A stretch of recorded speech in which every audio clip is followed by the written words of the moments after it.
মেহের ওপরের দিকে তাকালো। সে ব্ল্যাকবোর্ডে গণিত প্রশ্নের সমাধান করে ফেলেছে। সে খুশি মনে উত্তর লিখতে শুরু করল। মেহের বুঝতে পারল সে সূত্রের সাহায্যে সবকিছু গণনা করতে পারে। স্কুলের ফুটবল ম্যাচে মেহের দেখল খেলোয়াড়দের পায়ের নিচে একটি আলোয় ভরা গোলক রয়েছে। বলের গতি ছিল একটি নিখুঁত পরাবৃত্ত। সে খুব উত্তেজিত হয়ে পড়ল। সে তখনই দলে যোগ দেওয়ার জন্য আবেদন করল। তার রোগা শরীর দেখে সবার সন্দেহ হলো, কিন্তু দলে আসার সাথে সাথেই মেহেরের মস্তিষ্ক দ্রুত কাজ করতে শুরু করল। সে তার টিমমেটদের অবস্থান, বলের কোণ এবং শক্তির গণনা সেই নিখুঁত সূত্র দিয়েই করতে লাগল।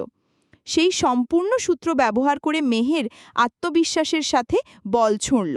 ফলস্বরূপ বল সরাসরি তার টিমমেটের হাতে গিয়ে পড়ল। সবাই অবাক হয়ে গেল। তারা মেহেরের প্রতিভা চিনতে পারল।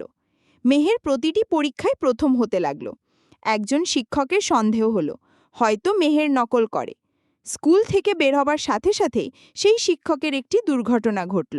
একটি স্টিলের পাইপের টুকরো তার বুকে বিঁধে গেল। ডাক্তাররা অপারেশন করতে ভয় পাচ্ছিলেন। মেহেরের সুপার পাওয়ার সক্রিয় হয়ে উঠল। সে শিক্ষকের শরীরের গঠন স্পষ্টভাবে দেখতে পাচ্ছিল।